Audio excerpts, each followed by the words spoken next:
Hello and welcome back everyone. Last video में हम लोगों ने फॉर लूप समझा था एंड फॉर लूप में मैंने जैसे आप लोगों को बताया था कि जब भी आप फॉर लूप लिखेंगे तो आपको 3 सेक्शंस क्रिएट करने हैं और हर एक सेक्शन हम सेमीकोलन के बाद क्रिएट करते हैं।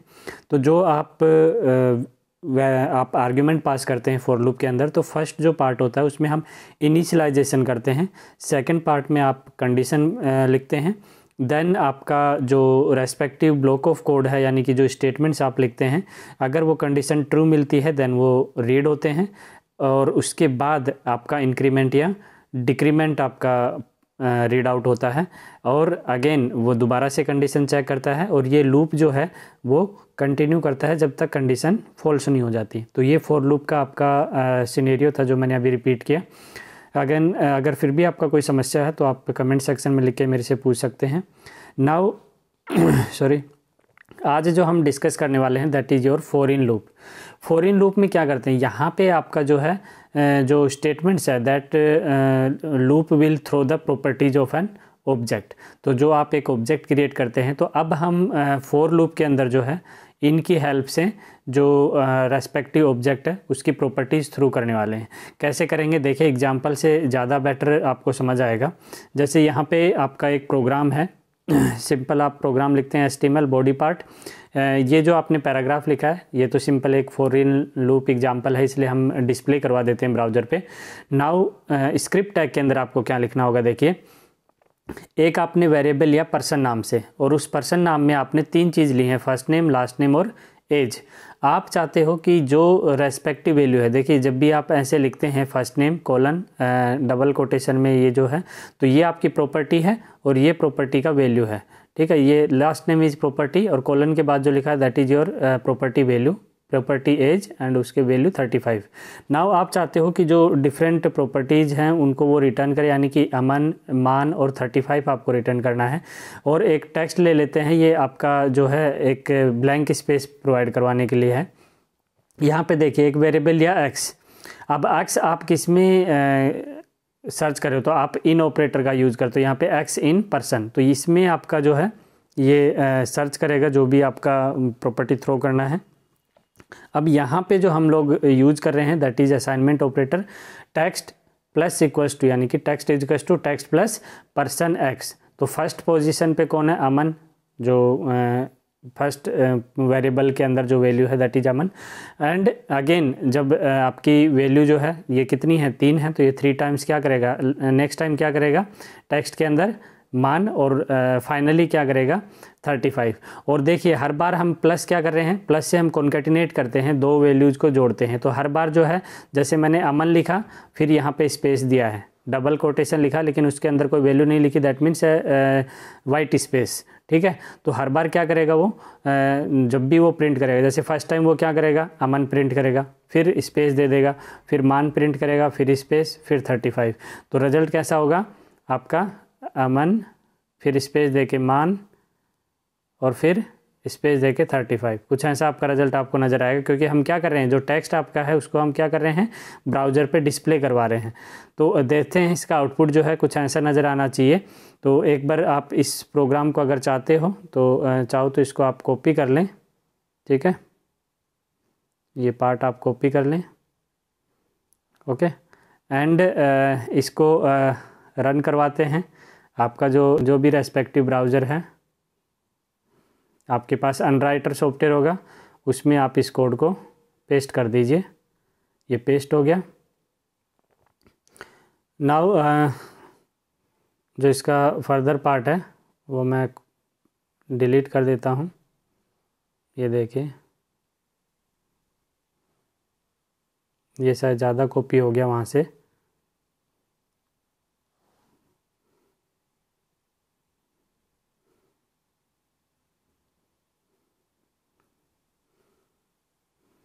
ये सिर्फ इसलिए है ताकि आपका जो है टाइम ना लगे, आपका टाइम सेव हो जाता है। जब आप कोड लिखते हैं थोड़ा सा टाइम लग जाता है, इसलिए बेटर है कि मैं तो यही सलाह दूंगा कि आप लोग जो है पर्सनली इसको 1 बाय 1 करके लिखें, ताकि आपको समझ आएगा कि कौन सा कोड कहाँ लिखना होता है और कैसे लिखना होता है, ठीक है। तो बेटर कि आप लोग इसको मैनुअली प्रोग्राम लिखें जब भी आप बनाते हैं।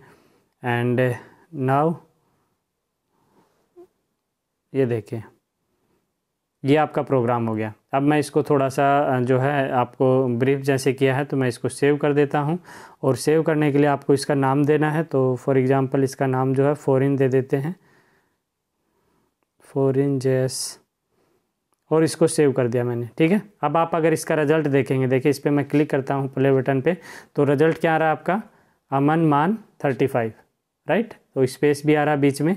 तो इस तरीके से हम फॉरिन जो लूप है आपका, उसका यूटिलाइज कर सकते हैं आपके प्रोग्राम के अंदर। दूसरा, इसी तरीके से आप जो है वाइल लूप और डू वाइल लूप को भी देखेंगे कि वाइल लूप जो है that is another commonly used loop JavaScript. Purpose of this loop is to execute block of statement over and over again until the condition fails. तो यानी कि जब तक कंडीशन आपकी फॉल्स रहती है, आप एक ही कोड को बार बार एग्जीक्यूट करवाते हैं with the help of while. तो यही आपका जो ब्लॉक ऑफ कोड है वो समझा रहा है कि जो भी आपका ब्लॉक ऑफ कोड होगा, कंडीशन चेक होगी, अगर ट्रू मिलेगा तो कोड पढ़ेगा, अगेन कंडीशन ट्रू, तो ये लूप जो है चलता रहेगा। जैसे ही कंडीशन फॉल्स मिलेगी तो वो आपका टर्मिनेट होगा। ठीक है, तो इस तरीके से आप देख सकते हैं। यहाँ पे एग्जांपल दे के बताया है कि कोई वेरिएबल 1 है, वाइल i लेस देन 10, तो जब तक 10 से कम रहेगा, 1 2 3 4 5 अप टू 9 ये लूप चलेगा। हर बार क्या हो रहा है, अलर्ट आई, वो अलर्ट कर रहा है आई का वैल्यू को, 1 है, 2 है, 3 है। ठीक है, और जब वो 10 हो जाएगा, तो 10 लेस देन 10 नहीं होता, तो कंडीशन फॉल्स हो जाएगी, उस पर जाके ये लूप क्या हो जाएगा, ब्रेक हो जाएगा। तो इस तरीके से आप इसको देख सकते हैं। जैसे ये एक एग्जांपल है आपका वाइल लूप का, इसको रन करके मैं दिखाता हूँ आपको। कॉपी कर लिया मैंने। नाउ करना क्या है आपको, देखिए जो आपका एनकोडर है, HTML जो भी आपके पास एडिटर है, आप उसमें जाएं, नए फाइल पे जाएं और इस कोड को पेस्ट कर लें। अब ये क्या करेगा, जो भी i 0 से लेके 5 तक कितनी बार लूप चलेगा, आपका 0 पे चलेगा, 1 पे, 2 पे, 3 पे और 4 पे। जैसे ही कंडीशन होगी, क्योंकि ये सारी कंडीशन क्या है, सॉरी ये कंडीशन है लेस देन 5 की, तो ये सारी कंडीशंस क्या हैं, ट्रू हैं, क्योंकि ये सारे वैल्यूज़ क्या हैं, लेस देन 5 हैं। ठीक है, तो ये 5 कंडीशंस में ये ट्रू रहेगा, तो ये हर बार ये प्रिंट करेगा। लेकिन जैसे ही कंडीशन आएगी 5 लेस देन 5, वो फॉल्स हो जाएगी, तो कितनी बार प्रिंट करेगा, ये देखिए यहाँ पे देखिए, जैसे हमने उसमें किया था, तो 5 बार आपका ये hello life you are so good, तो प्रिंट कर दिया इसने। ठीक है, तो दिस इज़ द वे कि आप वाइल लूप को भी यूज कर सकते हो, कई बार आपको रिक्वायरमेंट होती है। ठीक है, समवॉट एक और अच्छा एग्जांपल यहाँ पे दिया हुआ है, देखिए मैं ये भी आपका जो है एग्जीक्यूट करवा देते हैं, जो प्रोग्राम आपका दिया हुआ है। इसमें हर बार वो है जो है 19 का टेबल इसकी हेल्प से बना रहा है, और इसके लिए आपको क्या करना, देखिए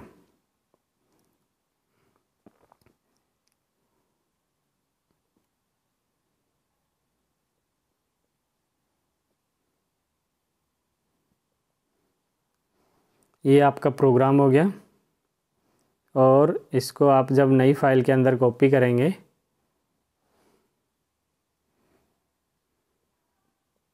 ये पेस्ट कर दिया मैंने कोड को। अब देखिए हर बार आप जो कर रहे हैं, यहाँ पे आपको कोड थोड़ा सा HTML कोड भी लिख लें।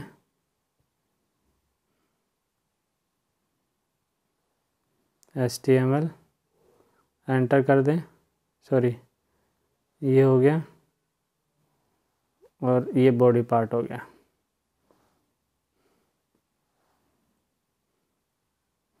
फाइल को सेव कर दें। यहाँ पे जो हम कर रहे हैं, जो टेबल कैलकुलेशन के लिए ले रहे हैं, आई का वैल्यू 1 से स्टार्ट कर रहे हैं, और लेस देन इक्वल टू 10 रहेगा, यानी कि लूप 10 बार चलेगा, और हर बार क्या होगा, x इंटू आई लिखेगा। ये सिर्फ वैल्यू है, वो हम इसको प्रिंट करवा रहे हैं x और i की वैल्यू को, और फिर i की वैल्यू को इंक्रीज कर रहे हैं, और फाइनली दोनों का मल्टीप्लिकेशन है वो एज ए वैल्यू हम यहाँ पे प्रिंट करवा रहे हैं।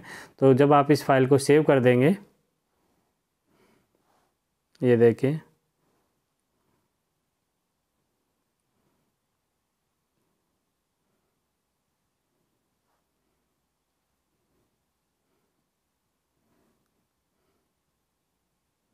ठीक है, आप इसको एग्जीक्यूट करवाइए। तो ये जो है आपको पूछ रहा है entry table to calculate up to 10। अगर मैं वैल्यू जो भी दूंगा, जैसे मैंने आई का जो वैल्यू देना है वो कैलकुलेट होगा, उसके रेस्पेक्टिव में टेबल आपकी कैलकुलेट होने वाली है।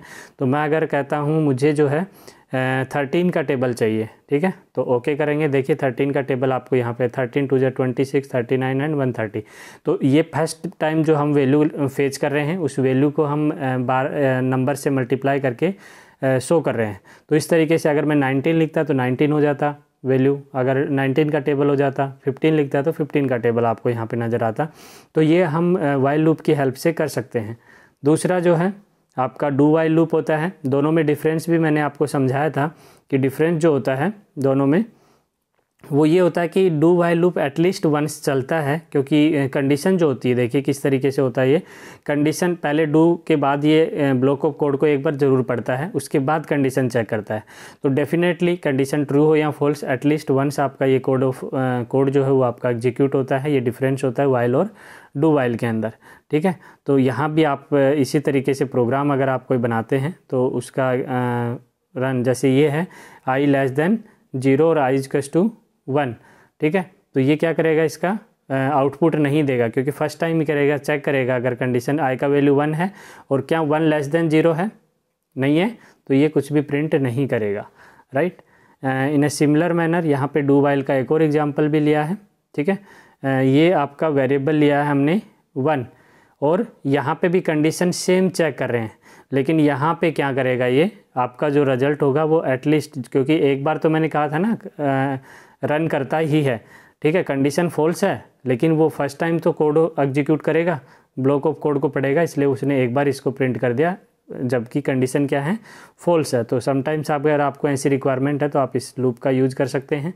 और इसकी हेल्प से अगर आपको 5 बार प्रिंट करना है तो कंडीशन आपने क्या लिया 0 और लेस देन 5, तो ये 5 टाइम्स आपका रिजल्ट आपको यहाँ पे शो कर देगा आपके आउटबॉक्स में, ठीक है। तो इस तरीके से आप डू वाइल का यूज़ कर सकते हैं। फैक्टोरियल नंबर निकालना है, फैक्टोरियल तो समझते हैं, जैसे आपका 3 है तो 3 का फैक्टोरियल क्या होता है 3 × 2 × 1।